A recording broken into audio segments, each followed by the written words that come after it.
حضرت والا کے اس چینل کو سبسکرائب کریں اور بیل آئیکن پر کلک کر کے آل کا آپشن سلیکٹ کریں تاکہ حضرت کی تمام ویڈیوز آپ تک پہنچ سکیں۔ الحمد لله وكفى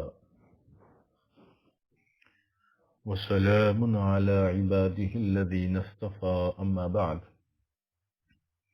أعوذ بالله من الشيطان الرجيم بسم الله الرحمن الرحيم قد أفلح من تزكى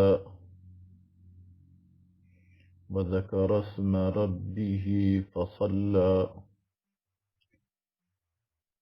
سبحان ربك رب العزة عما يصفون وسلام على المرسلين والحمد لله رب العالمين اللهم صل على سيدنا محمد وعلى آل سيدنا محمد وبارك وسلم اللهم صل على سيدنا محمد وعلى آل سيدنا محمد وبارك وسلم اللهم صل على سيدنا محمد وعلى آل سيدنا محمد وبارك وسلم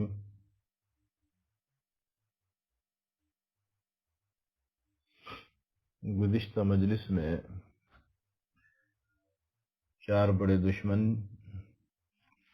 انسان کے بتائے گئے تھے۔ فلاح کا مطلب سمجھایا گیا تھا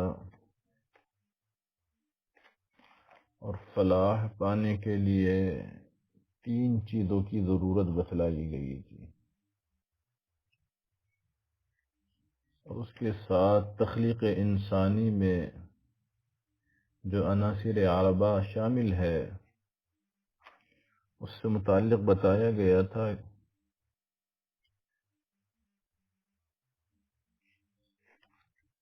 اور اخیر میں بیمار دل کی علامات بتائی گئی تھی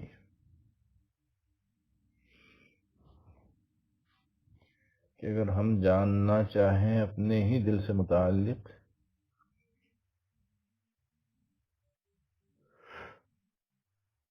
تو اس کی 4 علامات، 4 نشانیاں ہیں جو پہلی مجلس میں بتائی گئی ہے۔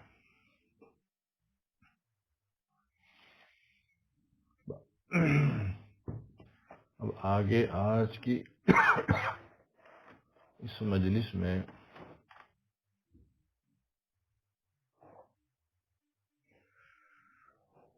نفس اور شیطان دونوں سے متعلق مذاکرہ کرنا ہے۔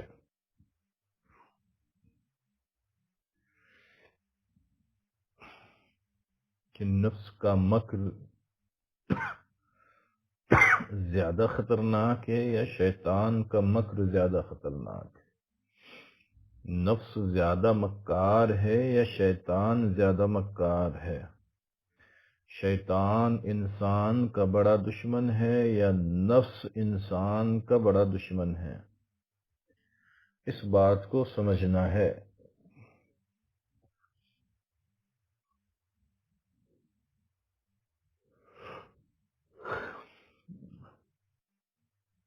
تاکہ اس سے بچنے کی تدبیریں کرنے میں سہولت ہو۔ ویسے تو انسان 2 دشمنوں کے درمیان گھرا ہوا ہے، ایک نفس، دوسرے شیطان۔ شیطان جو ہے وہ بیرونی دشمن ہے، باہر کا دشمن ہے، اور نفس جو ہے وہ اندرونی دشمن ہے۔ پہلا فرق یہ سمجھ لیجئے، شیطان اور نفس میں جو پہلا فرق ہے وہ کیا ہے کہ شیطان باہر کا دشمن ہے، نفس اندر کا دشمن ہے۔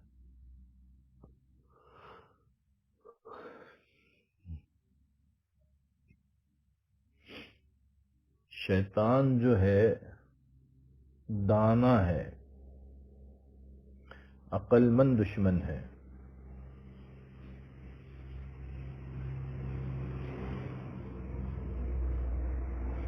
اور نفس جو ہے یہ بھولا بھی ہے اور ضدی بھی ہے۔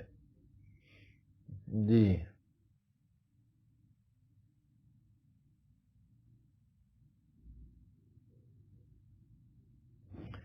ہمارا نفس جو ہے یہ بھولا بھالا بھی ہے اور ضدی بھی ہے۔ اللہ رب العزت نے قرآن مجید میں قید شیطان کو ضعیف کہا اور قید نفس کو عظیم کہا ہے۔ یہ ہے بات سمجھنے کی۔ شیطان کی مکاری، عیاری یہ ضعیف ہے، کمزور ہے، اللہ کہہ رہے ہیں، اور نفس کی مکاری، عیاری یہ زیادہ بڑی ہوئی ہے، طاقتور ہے۔ اللہ رب العزت فرماتے ہیں ان کید الشیطان کان ضعیفا، کہ شیطان کا جو مکر ہے نا وہ کمزور ہے، بے شک شیطان کا مکر کمزور ہے۔ اللہ اور قید نفس کا جب معاملہ آتا ہے، نفس سے عمارہ کا جب معاملہ آتا ہے، نفس کی چالاکیاں، دھوکے بازیاں، مکاریاں جب سامنے آتی ہے تو اللہ رب ذوالجلال فرماتے ہیں ان کیدکن عظیم، بے شک تمہارا مکر بہت بڑا ہے۔ یہاں شیطان کے مکر کو ضعیف کہا اور نفس انسانی کے مکر کو عظیم کہا۔ عظیم، اس سے پتہ چلا کہ انسان کے نفس کا مکر بہت بڑا ہے۔ ان دونوں میں فرق یہ ہے کہ شیطان انسان سے مطلقاً گناہ کرواتا ہے، یعنی گناہ ضرور کرے خواہ کوئی سا ہو، جی چاہے جو ہو لیکن گناہ کرے، یہ شیطان کا مکر ہے۔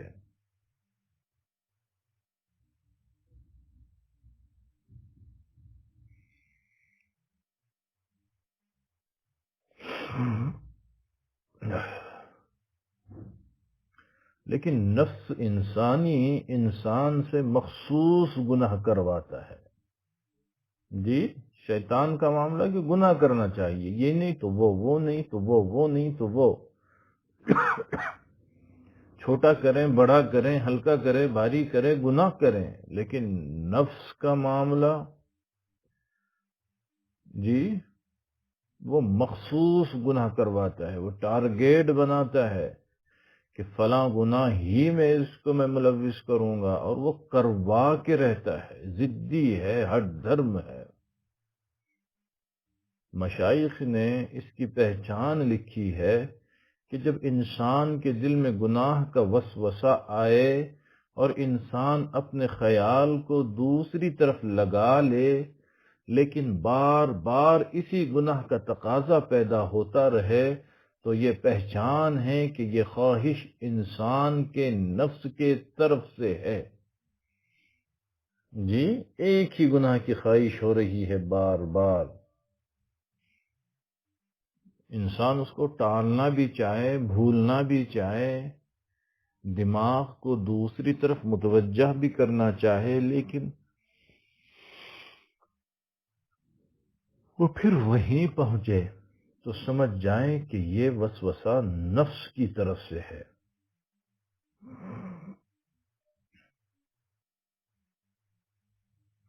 اور اگر یہ خواہش شیطان کی طرف سے ہوگی تو جب انسان اس وسوسے کو پیچھے ہٹائے گا تو شیطان اس کے دل میں کسی دوسرے گناہ کا خیال ڈالے گا۔ پھر اس نے وہ ہٹا دیا تو کوئی تیسرے گناہ کا خیال پیدا کرے گا کہ چلو یہ نہیں کرتے تو یہ کر لو، اور اگر یہ بھی نہیں کرتے تو پھر یہ کر لو۔ اسی طرح وہ کہیں نہ کہیں بندے کو گناہ میں الجھانے کی کوشش کرے گا۔ کیا کرے گا؟ الجھا نہیں دے گا، سنیں غور سے، الجھانے کی کوشش کرے گا۔ یہ شیطان کا معاملہ ہے۔ اللہ تعالی نے انسانی نفس کو خواہشات سے بھر دیا ہے۔ نفس انسانی جو ہے نا، جس کے تزکیے اور اصلاح کی بات ماہانہ مجلس میں کئی مہینوں سے قسطوار ہو رہی ہے، اللہ تعالیٰ نے اس نفس انسانی کو خواہشات سے بھرا ہوا ہے، وہ اچھی ہو یا بری۔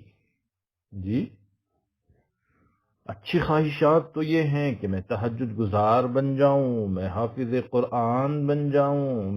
قسم کی خواہشات بھی ہے، مثلا میرے ہاتھ میں سب اختیارات آ جائیں، میرا ڈنڈا سب پر چلے۔ جی، لوگوں میں میری شہرت ہو جائے، میری تعریفیں ہوں، ایسی خواہشات بری خواہشات کہلاتی ہے۔ وہ خواہشات تھی اچھی خواہشات، یہ خواہشات ہیں بری خواہشات۔ گویا نفس سے ہی بری خواہشات کی لہریں نکلتی ہیں، اور گناہ کا بیج یہیں سے پھوٹتا ہے۔ جی، جس طرح پانی میں آٹا گوندھتے وقت نمک ملا دیتے ہیں، جی، گھر میں ہم نے دیکھا ہوگا خواتین جب آٹا گوندھتی ہے تو اس میں نمک ڈال دیتی ہے پانی میں، وہ نمک پورے آٹے کے اندر سما جاتا ہے۔ اسی طرح جب اللہ تعالی کے حکم سے فرشتوں نے انسان کی مٹی کو گوندھا تو خواہشات نفسانی کو اس مٹی میں ملا دیا۔ انسان کا خمیر جب تیار ہو رہا تھا، اسی وقت خواہشات نفسانی کو اس مٹی میں ملا دیا گیا۔ یہی وجہ ہے کہ اس میں نفسانی خواہشات رچی بسی ہوتی ہے۔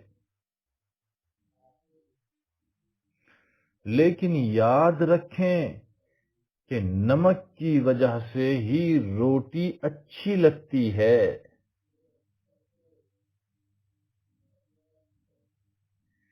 لہذا اگر اس نفس پر محنت کر لی جائے تو اسی کی وجہ سے انسان کو ترقی مل جاتی ہے۔ سمجھے اس بات کو؟ اگر یہ بگڑے تو انسان کو جانور کی طرح بنا دے، اور اگر سنور جائے تو انسان کو فرشتوں سے بھی اونچا اٹھا دے۔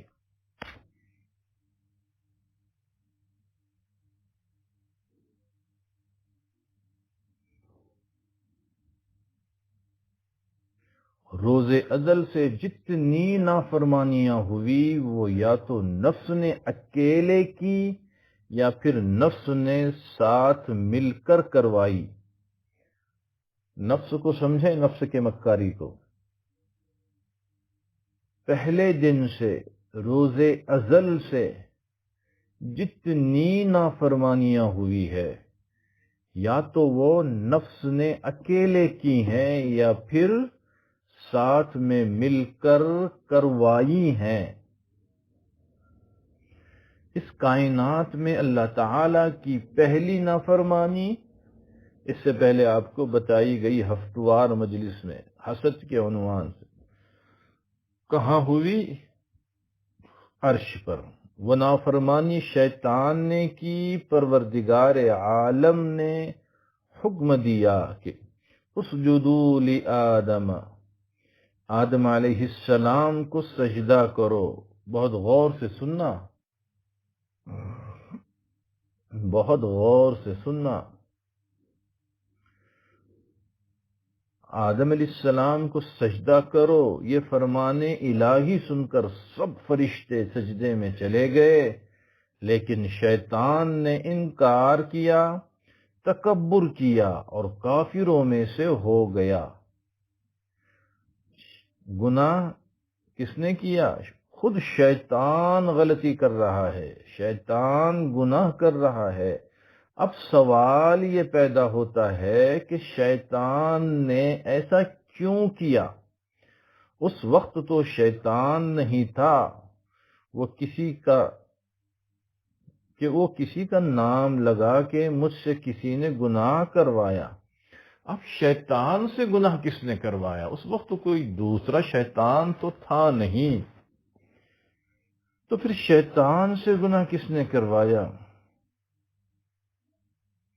تھا ہی نہیں کوئی دوسرا شیطان کہ کہے کہ مجھ سے فلاں شیطان نے یہ کام کروایا۔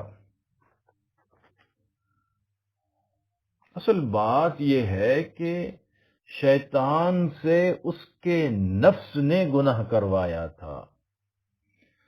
اللہ اکبر!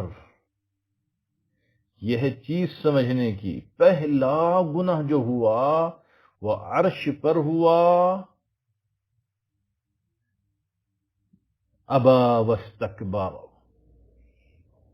میں بڑا ہوں، میں آگ سے بنا ہوں، میں سجدہ آدم کو کیوں کروں؟ تو یہ شیطان نے جو گناہ کیا، اس شیطان سے اس کے نفس نے گناہ کروایا تھا۔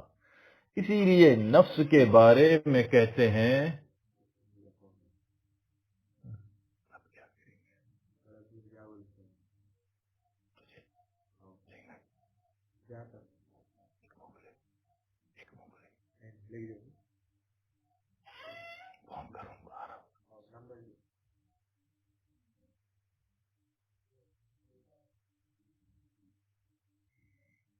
اسی لیے نفس کے بارے میں کہتے ہیں کہ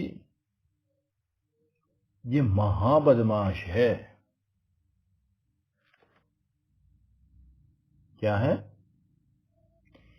کیونکہ اس نے طاؤس الملائکہ کو بھی ابلیس اور مردود بنا ڈالا۔ کس نے؟ نفس نے۔ بعض کتابوں میں لکھا ہے کہ شیطان مردود نے 80,000 سال تک عبادت کی، مگر نفس نے بھٹکا دیا۔ یہ عجیب نکتہ ہے، سالکین بہت غور سے سنیں، توبہ کی نیت بھی کر لیں۔ ڈرتے رہنے کی ضرورت ہے، بہت زیادہ ڈرنے کی ضرورت ہے، بہت زیادہ ڈرتے رہنے کی ضرورت ہے۔ کیا کہ 80,000 سال تک عبادت کرنے کے باوجود بھی نفس کو اگر لگام نہ لگائی جائے تو وہ مٹی پلید کر دیتا ہے، بھٹکا دیتا ہے، ذلیل کر دیتا ہے۔ تو اس نے 80,000، ہماری تو کوئی عبادت ہی نہیں، اس نے 80,000 سال تک عبادت کی، مگر نفس نے بھٹکا دیا۔ اللہ رب العزت نے ارشاد فرمایا فَخْرُجْ مِنْهَا فَإِنَّكَ رَجِيمٌ وَإِنَّ عَلَيْكَ اللَّعْنَةَ إِلَى يَوْمِ الدِّينِ، بس تو یہاں سے دفع ہو جا، تو مردود ہے، تجھ پر قیامت تک کے لیے میری نعمت لعنتیں برستی رہے گی۔ اللہ 80,000 سال رحمتوں کے کام کرنے کے بعد اس کے نفس نے اسے قیامت تک کے لیے لعنتوں کا مستحق بنا دیا۔ یہ جملے بار بار دہرائیں، سنیں۔ کس چیز پہ اتراتا ہے انسان؟ 4 سجدوں پر، سفید کپڑوں پر، 2 میٹھے بول پر، کس چیز پر اتراتا ہے؟ قرآن کہہ رہا ہے 80,000 سال رحمتوں کے کام کرنے کے بعد، اللہ اکبر، 80,000 سال رحمتوں کے کام کرنے کے بعد اس کے نفس نے اسے قیامت تک کے لیے لعنتوں کا مستحق بنا دیا۔ الامان الحفیظ، بہت ڈرنے کی ضرورت ہے۔ اب آئیے ایک قدم آگے، اللہ رب العزت کی دوسری نافرمانی جنت میں ہوئی۔ شیطان نے اما حوا کو یقین دہانیاں کروائی کہ اگر آپ اس درخت کا پھل کھا لیں تو آپ ہمیشہ کے لیے جنت میں رہیں گی۔ قرآن مجید میں ہے کہ وہ دونوں کے سامنے قسمیں کھا کھا کر یہ بات کہتا تھا۔ شیطان کی طرف سے بار بار یقین دلانے کی وجہ سے اما حوا کے اندر ایک حرص پیدا ہوئی کہ ہم اسی جگہ پر رہیں۔ جی، جنت میں رہنا چاہتی تھی، اور کون چھوڑنا چاہے گا جنت کو؟ اس سے پتا چلا کہ شیطان اما حوا کے دل میں درخت کے پتے کھانے کی خواہش کو پیدا کرنے میں کامیاب ہو گیا، لہذا انہوں نے خود اپنے لیے 2 پتے توڑے اور حضرت آدم علیہ السلام کے لیے 1 پتا توڑا۔ پتا کیا چلا کہ حرص کے پیدا ہونے پر ان سے بھول ہو گئی اور انہوں نے اس درخت کا پھل کھا لیا۔ یہاں غور کیجئے کہ ان کے بھول کا سبب کیا ہوا۔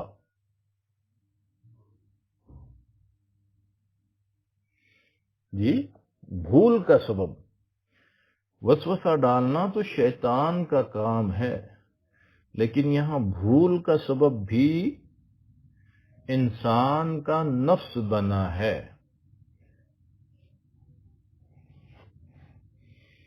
اب آگے چلیں، اللہ رب العزت کی تیسری نافرمانی زمین پر ہوئی۔ وہ زمین پر سب سے پہلی نافرمانی تھی، یہ بھی حسد کے بیان میں آ چکا۔ حضرت آدم علیہ السلام کے 2 بیٹے جن کا نام حابیل اور قابیل تھا۔ حابیل کی بیوی بہت خوبصورت تھی، جب اس پر قابیل کی نظر پڑی تو وہ اس پر فریفتہ ہو گیا، لہذا اس کے دل میں طلب پیدا ہوئی کہ میں اس سے شادی کروں۔ اسی ہوس میں آ کر وہ اپنے سگے بھائی کو کہنے لگا کہ میں تجھے قتل کر دوں گا۔ چنانچہ اس نے حابیل کو قتل کر دیا۔ قیامت تک دنیا میں جتنے بھی قتل ہوں گے ان سب کا بوجھ قابیل کے سر پر ہوگا۔ اس کے نفس نے اس کو زمین پر اللہ تعالی کا سب سے پہلا نافرمان بنا دیا۔ اللہ اکبر۔ ہمارے مشائخین فرماتے ہیں یہ نفس جو ہے نا، النفس کا طفل، نفس کی مثال بچے کی سی ہے، یعنی جیسے بچے کے ذہن میں جو کوئی چیز آ جائے تو وہ ضد کرتا ہے کہ بس مجھے تو یہی چیز چاہیے، وہ اس مقصد کے لیے روتا ہے، ہاتھ پاؤں مارتا ہے، شور و غل کرتا ہے، وہ چاہتا ہے کہ کسی طرح میرا مطلب پورا ہو جائے۔ سب کو تجربہ ہے، ہر ماں باپ کو خوب اچھی طرح سے اس بات کا تجربہ ہے۔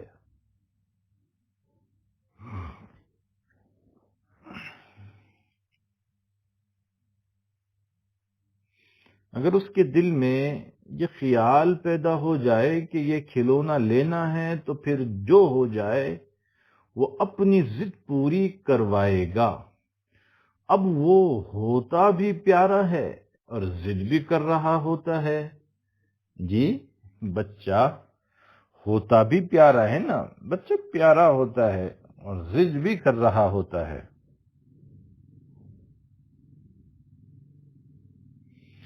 اس طرح بندہ مشکل میں پھنس جاتا ہے. بعض اوقات تو انسان اس کی خواہش کو پورا کر دیتا ہے، لیکن ہر خواہش تو پوری نہیں کی جا سکتی. اسی طرح نفس بھی لذتوں کا خوگر ہے، لیکن اس کو بھی ہر لذت نہیں پہنچائی جا سکتی.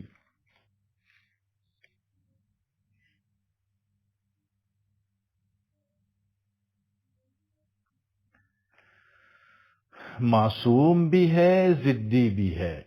جی اسی طرح نفس بھولا بھی ہے، ضدی بھی ہے. تو اس کا کچھ علاج بھی تو ہونا چاہیے نا. تو اس کا علاج یہ ہے کہ نفس کی اصلاح ہو جائے. جی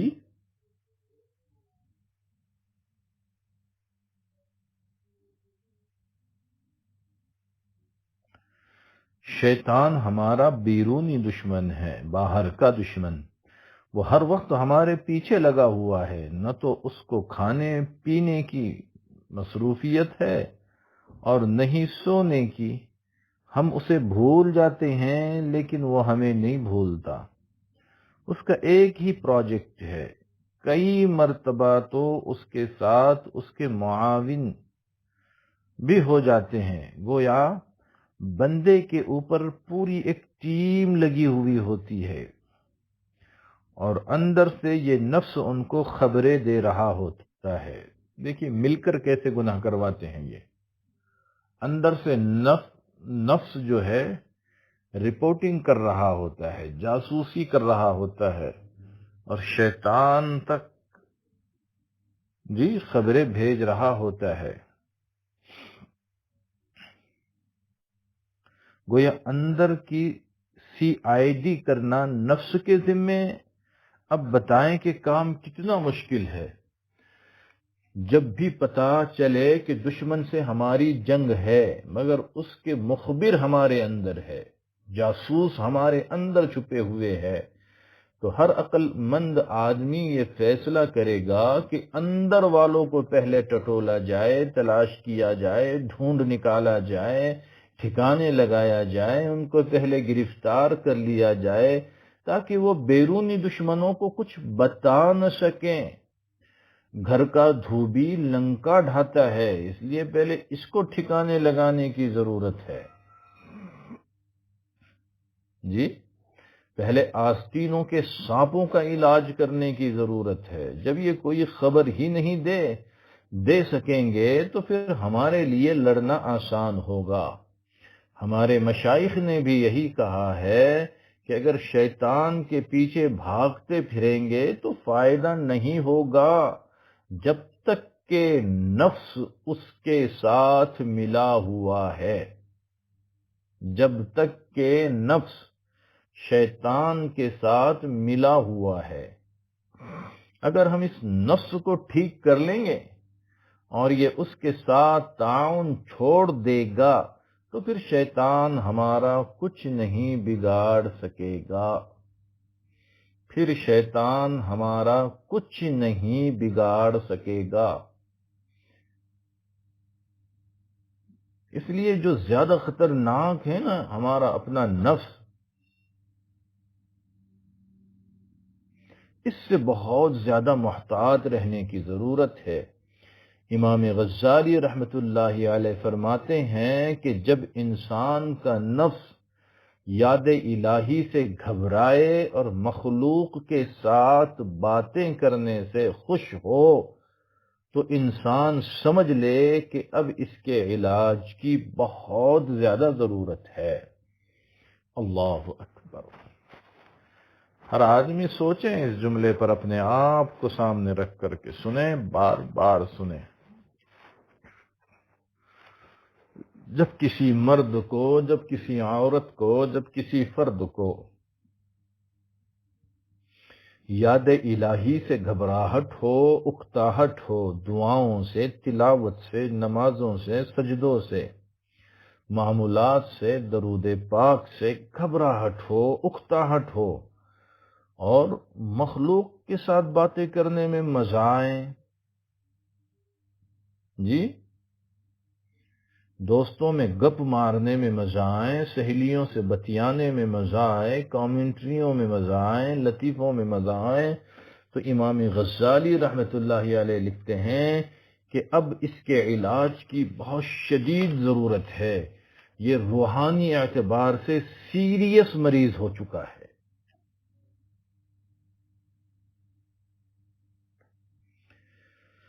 اب آگے اس نفس کے خطرناک ہونے کی دو وجہ سن لے۔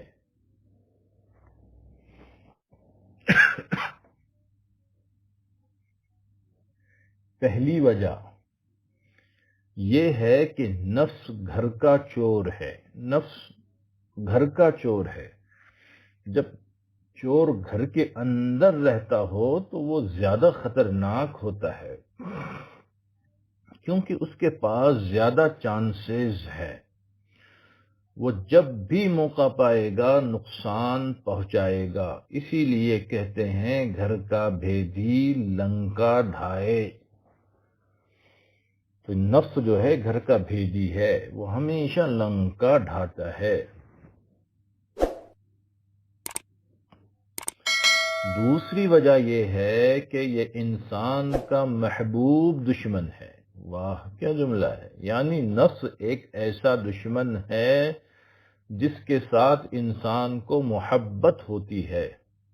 جب کسی انسان کو اپنے دشمن سے محبت ہو جائے تو انسان بڑے آرام سے وار کھا لیتا ہے، برداشت بھی کر لیتا ہے۔ حیران کر دینے والی بات یہ ہے کہ جب کوئی محبوب ہوتا ہے تو اس کی کوتاہیاں بھی نظر نہیں آتی، کیونکہ محبت نام ہی اسی چیز کا ہے کہ محبوب کے عیب محب کی نگاہوں میں ختم ہو جاتے ہیں اور اسے اس کی ہر چیز اچھی نظر آتی ہے۔ چونکہ نفس گھر کا بھیدی اور محبوب دشمن ہے، اس لیے یہ زیادہ خطرناک ہے۔ اسی لیے ہمارے مشائخ نے فرمایا، نہنگو اژدہاو شیر نر مارا تو کیا مارا، نہنگو اژدہاو شیر نر مارا تو کیا مارا، بڑے موذی کو مارا نفس امارہ کو گر مارا۔ اللہ اکبر! بھئی کوئی کہے کہ میں نے اژدہا مار دیا، شیر مار دیا، تو کوئی کمال نہیں کیا۔ اگر کوئی کہہ دے کہ میں نے اپنے نفس کو مار دیا تو یہ کمال کی بات ہے۔ نفس کو مارنے کا مطلب یہ نہیں ہے کہ نفس کو بالکل ختم کر دے، یا مجلس ہونے کے بعد کوئی نوکیلا پتھر لے کر جسم کو مارنے لگے کہ میں اپنے نفس کو مارنا چاہتا ہوں، آج مار ہی دوں گا اس کو۔ جی ختم نہیں کرنا ہے اس کو بالکل، بلکہ نفس کو مارنے کا مطلب یہ ہے کہ اس کو شریعت کی لگام ڈال کر قابو میں کر لیا جائے۔ سبحان اللہ، کیا پیارا جملہ ہے! نفس کو مارنے کا مطلب یہ ہے کہ اس کو شریعت کی لگام ڈال کر قابو کر لیا جائے۔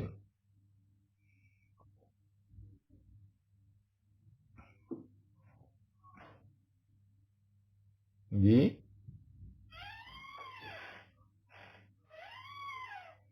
قابو کر لیا جائے۔ اب مسئلہ بڑا خطرناک ہے، مسئلہ بڑا نازک ہے کہ ایک طرف تو نفس کے لیے اتنی قوت ہونا ضروری ہے کہ یہ نیک کام کر سکے، اور دوسری طرف اتنا کمزور ہو جائے کہ گناہ نہ کر سکے۔ اسی بیلنس کو قائم رکھنے کا نام تزکیہ نفس ہے۔ جی اسی بیلنس کو قائم رکھنے کا نام ہے تزکیہ نفس۔ اب یہ کام تھوڑا سیکھنے سے تعلق رکھتا ہے کہ نفس کو طاقت بھی چاہیے تاکہ نیکی کر سکے، لیکن اتنی قوت بھی نہ ہو کہ گناہوں پر جرأت کرنے لگے۔ اسی لیے ضروری ہوگا کہ یہ اتنا کمزور بھی ہوتا کہ گناہ نہ کر سکے۔ ہمارے مشائخ نے فرمایا کہ نفس کو کنٹرول کرنے کے 3 طریقے ہیں۔ علاج بتایا جا رہا ہے، سنیے اللہ والے علاج بتا رہے ہیں جی۔ پہلا علاج، پہلا طریقہ نفس کو کنٹرول کرنے کا پہلا طریقہ یہ ہے کہ اس کو شہوات سے روکا جائے۔ جی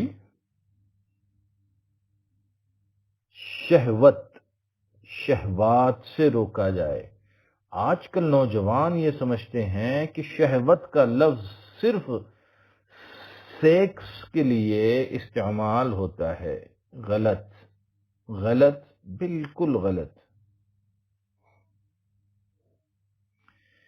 عربی زبان میں یہ لفظ عام ہے، شہوت کا لفظ اشتہا کے لیے، جی خواہش کے لیے، بھوک کے لیے بھی استعمال ہوتا ہے، اشتہا سے بنا ہوا ہے یہ۔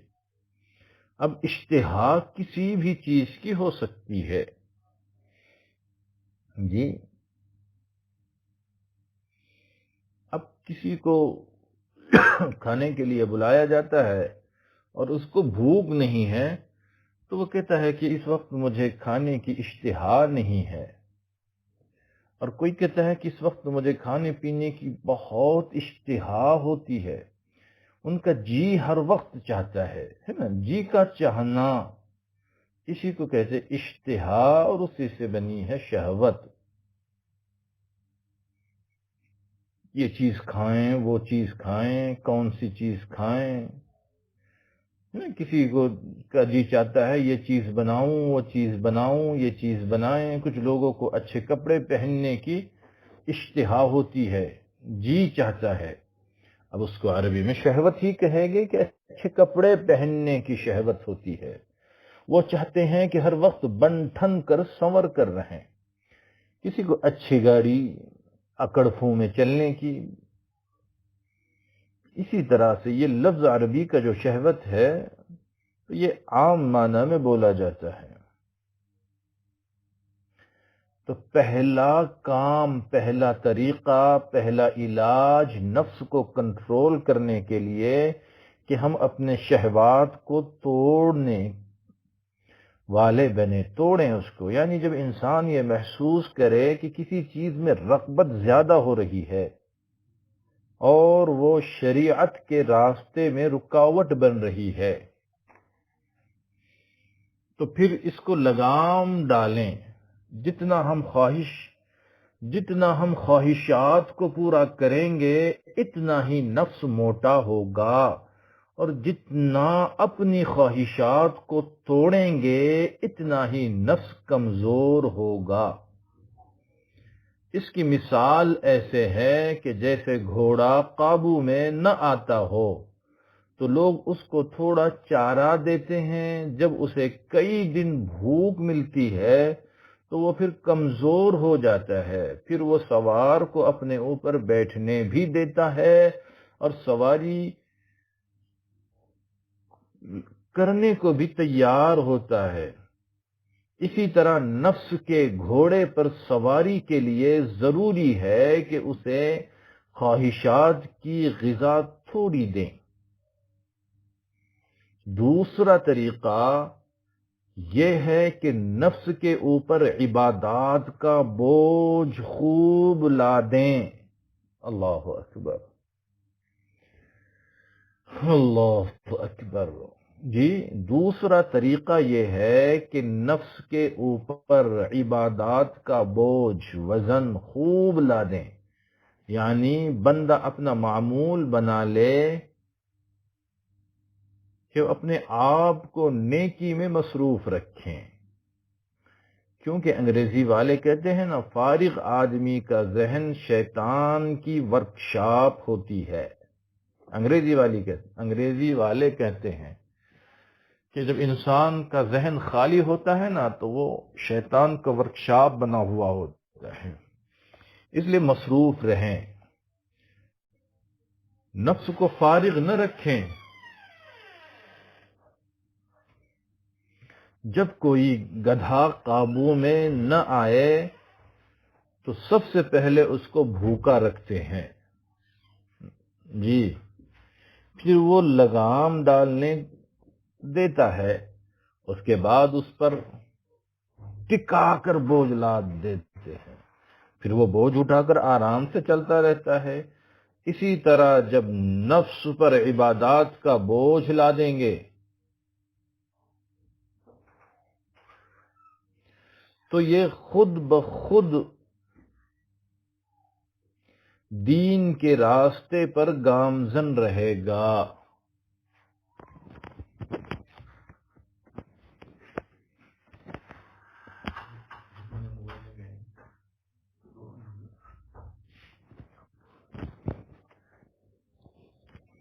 جی، لہذا اگر پہلے 5 نمازیں پڑھتے ہیں تو اب تہجد بھی شروع کر دیجئے۔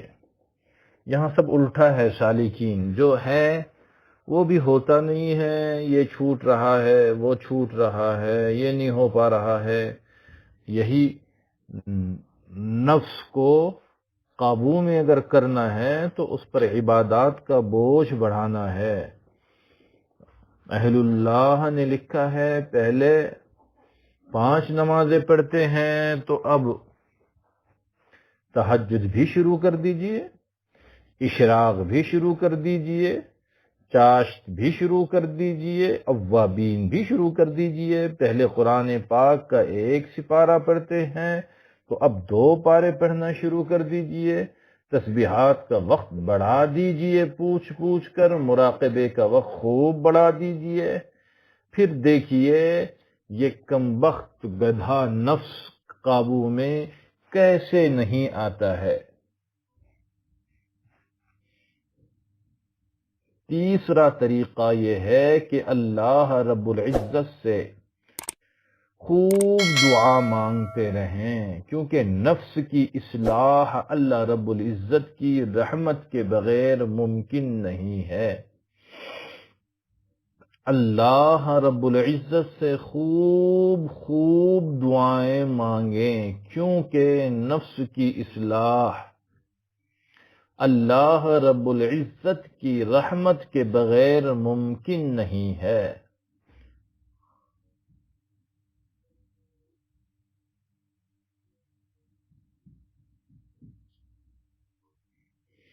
قرآن عظیم الشان میں اللہ رب العزت نے فرمایا وَمَا أُبَرِّئُ نَفْسِي إِنَّ النَّفْسَ الْأَمَّارَةَ بِالسُّوءِ إِلَّا مَا رَحِمَ رَبِّي،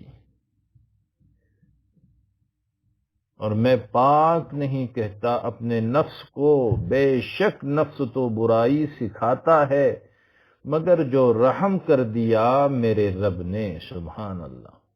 ما رحم ربی کہ الفاظ انسانیت کے نام رب رحمان کا یہ بہت بڑا پیغام ہے کہ جس پر اللہ رب العزت کا رحم ہوگا اس کا نفس اس کے قابو میں آئے گا۔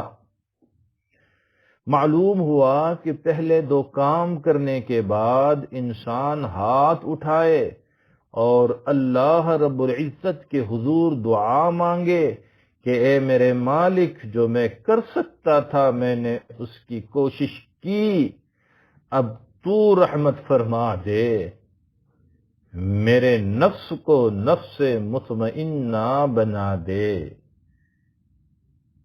جی، میرے نفس کو نفس مطمئنہ بنا دے۔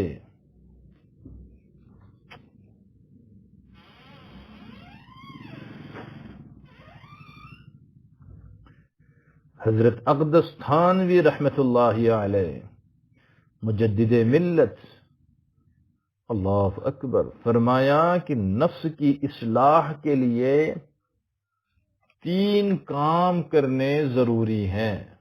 لکھ لیں ان باتوں کو جی۔ سب سے پہلا کام یہ کرے کہ مرشد کامل کی خدمت میں رہے۔ جی، پہلا کام کیا کرنا ہے؟ شیخ کی خدمت میں رہے، کیونکہ ان کو پتا ہوتا ہے کہ انسان کا نفس اسے کیسے ورغلاتا ہے۔ انسان مرشد کے سامنے اپنے آپ کو اس طرح پیش کرے جیسے مردہ غسل دینے والے کے ہاتھ میں ہوتا ہے۔ سنیں ذرا، کان کا میل صاف کر کے حضرت تھانوی نور اللہ مرقدہ کے الفاظ ہیں جی۔ انسان مرشد کے سامنے اپنے آپ کو اس طرح پیش کر دے جیسے مردہ غسل دینے والے کے ہاتھ میں ہوتا ہے۔ وہ ان کو عرض کر دے کہ حضرت آپ جو حکم کریں میں حاضر ہوں۔ جیسے کوئی اندھا اپنی لاٹھی کسی دوسرے کے ہاتھ میں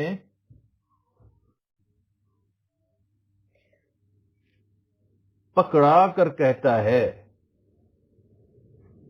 کہ اسے پکڑ کر مجھے میرے گھر میں پہنچا دو، اسی طرح انسان اپنے آپ کو باطنی اعتبار سے اندھا سمجھیں۔ بہت کام کی باتیں ہیں، لکھ لیں ایک ایک سالک۔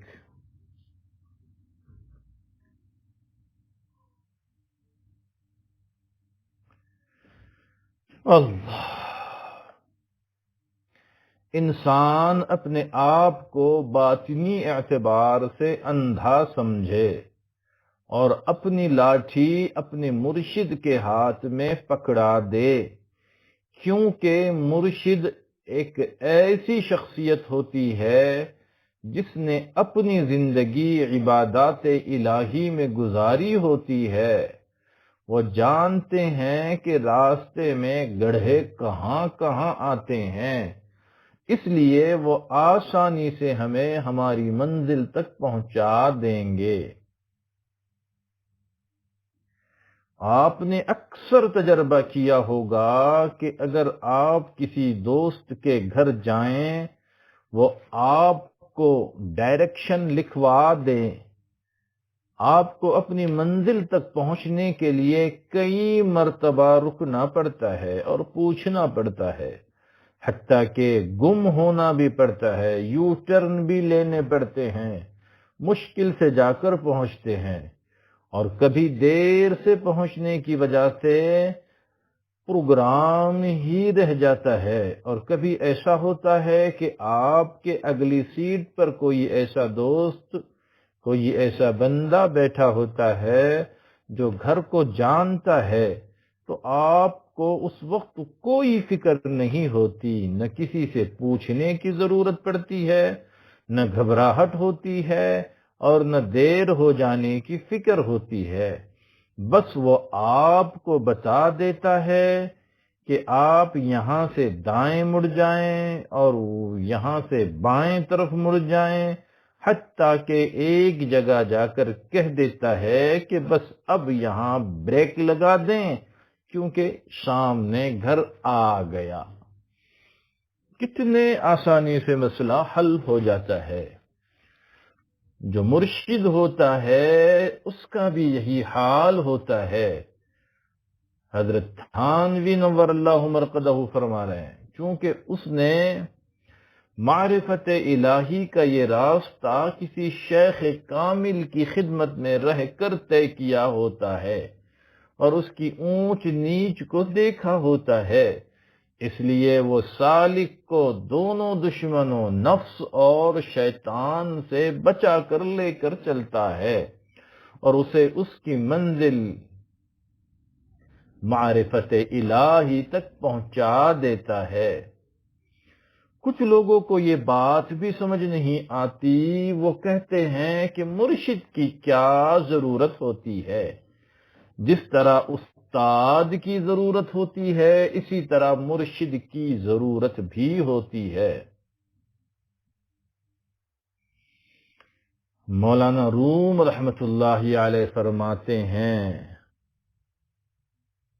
جی، ہر آن کارے کے بے استاد باشد، ہر آن کارے کے بے استاد باشد، یقین دانی کے بے بنیاد باشد۔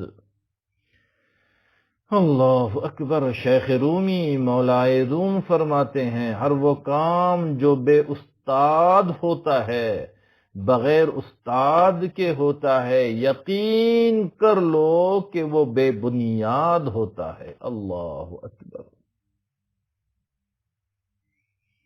ایک اور مثال روزانہ کی، روزمرہ کی، جس سے ہر آدمی ہو کے گزرتا ہے، سن لیں۔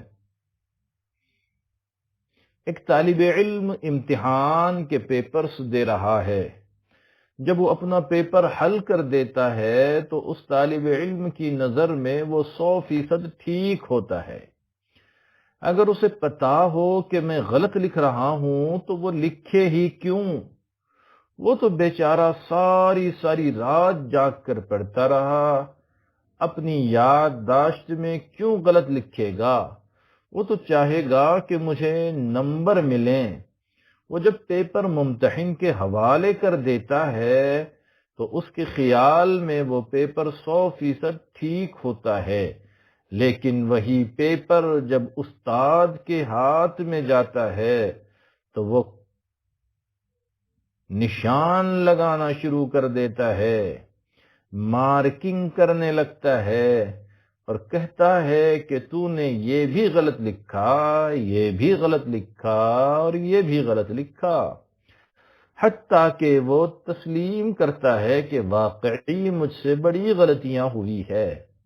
بالکل اسی طرح جب انسان اپنے عملوں کو دیکھتا ہے تو اس کی نظر میں اس کے تمام اعمال 100% ٹھیک ہوتے ہیں، اور نفس تو اس کو اور مزین کر کے دکھاتا ہے، لیکن جب وہ شیخ کے پاس جاتا ہے تو وہ اسے بتاتا ہے کہ میاں تمہارے اس عمل میں عجب تھا، اس میں تکبر تھا اور اس میں ریا تھی۔ پھر انسان تسلیم کرتا ہے کہ ہاں میرے اندر یہ سب چیزیں موجود تھیں۔ اسی لیے جب ڈاکٹر بیمار ہوتے ہیں تو وہ اپنا علاج خود نہیں کرتے بلکہ کسی دوسرے ڈاکٹر سے علاج کرواتے ہیں۔ گویا انسان اگر اپنا معالج خود بن جائے تو اس کا اللہ ہی حافظ ہے۔ جی سنیں، اگر انسان اپنا علاج خود کرنے لگ جائے تو اس کا تو اللہ ہی حافظ ہوتا ہے۔ اسی لیے مرشد کی ضرورت ہوتی ہے جو اس کو سمجھائیں کیوں نفس اپنے ہر کام میں کوئی نہ کوئی جسٹیفائی دیتا رہتا ہے۔ وہ کوئی الٹا کام بھی کر لے گا تو اسے وہ درست ثابت کرنے کی کوشش کرے گا۔ شیخ اس کو شریعت و سنت کے مطابق مشورے دے گا، اس پر نظر رکھے گا اور روک ٹوک کرتا رہے گا، جس کی وجہ سے وہ معرفت کی منازل طے کرتا چلا جائے گا۔ اللہ اکبر۔ بعض لوگ سمجھتے ہیں کہ بس ہم برکت کے لیے بیعت ہوئے ہیں۔ جی یہاں تو اکثروں سے پالا پڑتا ہے تو وہ بس اسی قسم کے ہوتے ہیں کہ وہ یا تو جذبات میں بیعت ہوتے ہیں یا کسی مجبوری حالات کی وجہ سے ہوتے ہیں، اور بعضے ہوتے ہیں جو برکت کے لیے ہوتے ہیں۔ یہاں اسی کا خلاصہ کر رہے ہیں کہ بعض لوگ سمجھتے ہیں کہ بس ہم برکت کے لیے بیعت ہوئے ہیں، نہیں، بلکہ اس بیعت کا مقصد بھی یہی ہوتا ہے کہ شیخ نے اس کی تربیت اور اصلاح کرنی ہوتی ہے۔ جب انسان ان کے ساتھ رابطہ ہی نہیں رکھے گا اور اپنے حالات بتائے گا ہی نہیں تو اس کی اصلاح کیسے ہوگی؟ سنے سالکین جی، کتنی مرتبہ کتنی تاکید سے یہ بات کہی جاتی ہے، لیکن ہم جہاں تھے وہیں اللہ حفاظت کریں۔ جب انسان ان کے ساتھ رابطہ ہی نہیں رکھے گا اور اپنے حالات بتائے گا ہی نہیں تو اس کی اصلاح کیسے ہوگی؟ اس لیے شیخ کے ساتھ رابطہ رکھنے پر زیادہ زور دیا جاتا ہے۔ اپنے شیخ کے سامنے اپنی کتاب کو کھولیں تاکہ وہ آپ کو گائیڈ کر سکیں، بتا سکیں، رہبری کر سکیں کہ کیا کرنا ہے۔ آج تو حالت یہ ہے کہ سالکین شیخ کو آ کر خواب سناتے ہیں تو خواب کا وہ حصہ سناتے ہیں جو نسبتاً زیادہ اچھا ہوتا ہے اور برے حصے کو گول کر جاتے ہیں۔ اگر ایک مریض ڈاکٹر سے اپنے مرض کو چھپائے اور خوش ہو کہ میں نے ڈاکٹر کو مرض کا پتہ ہی نہیں چلنے دیا تو نقصان کس کا ہوگا؟ جی سالکین، نقصان کس کا ہوگا؟ نقصان اسی مریض کا ہوگا اور مر جائے گا، ڈاکٹر کو کوئی نقصان نہیں ہوگا۔ اس لیے اپنی جو بھی کیفیت ہو، اچھی ہو یا بری، اپنے شیخ کے سامنے بلا کم و کاست کہہ دینی چاہیے۔ ہمارے مشائخ نے فرمایا کہ جس طرح بیٹی سے غلطی ہو جائے تو وہ اپنا سب کچھ اپنی ماں کے سامنے کھول دیتی ہے، اسی طرح مرید کو چاہیے کہ وہ اپنا سب کچھ اپنے شیخ کے سامنے کھول کر رکھ دے، کیونکہ ایک تو وہ اس کو سمجھائیں گے، دوسرا وہ اللہ رب العزت کے حضور دعا بھی کریں گے، اور ان کی دعا کی برکت سے اللہ رب العزت اس کو ان گناہوں سے محفوظ فرما دیں گے۔ اس لیے شیخ کی روک ٹوک پر دل تنگ نہیں ہونا چاہیے۔ اس لیے شیخ کی روک ٹوک پر دل تنگ نہیں ہونا چاہیے، کیونکہ وہ بھی کبھی کبھی اپنی اینٹی بائیوٹک دے دیتے ہیں، جی صبح دوپہر شام، اس کے بغیر بخار نہیں اترتا۔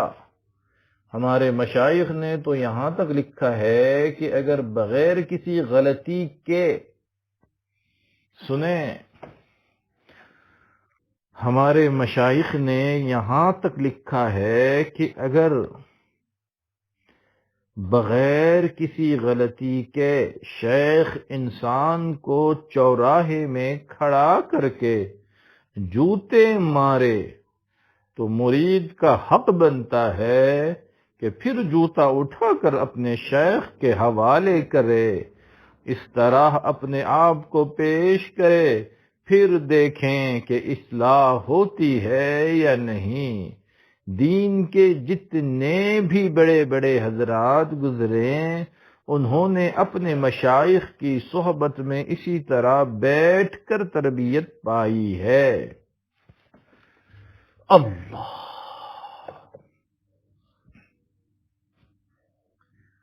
اللہ رب العزت ہم سب کو سلسلے کا غلام بے دام بنا دے۔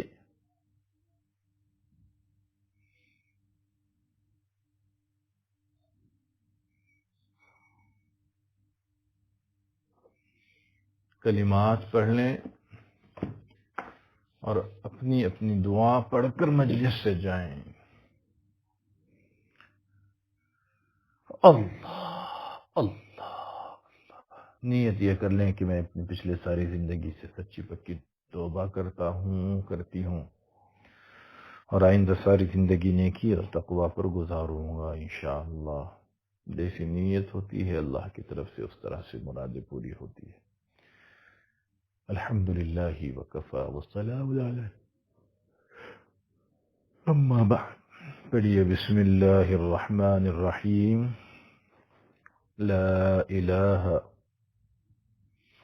الا اللہ محمد رسول اللہ. آمنت باللہ وملائکتہ وکتبہ ورسلہ والیوم الآخر والقدر خیرہ وشرہ من اللہ تعالی والبعث بعد الموت. آمنت باللہ کما ہوا باسمائہ وصفاتہ وقبلت جميع أحكامه إقرارا باللسان وتصديق بالقلب. أشهد أن لا إله إلا الله وأشهد أن محمدا عبده ورسوله. أستغفر الله ربي من كل ذنب وأتوب إليه برحمتك يا أرحم الراحمين. اپنی اپنی جائز حاجات کے لیے دعا مانگے. جن لوگوں نے دعاؤں کے لیے کہا ہے ان سب کے لیے اپنی اپنی انفرادی دعا مانگے اور اس کے بعد مجلس ختم کریں. سبحان اللہ بحمدہ سبحانک اللہم وبحمدک نشہد ان لا الہ الا انت نستغفرک ونتوب الیک.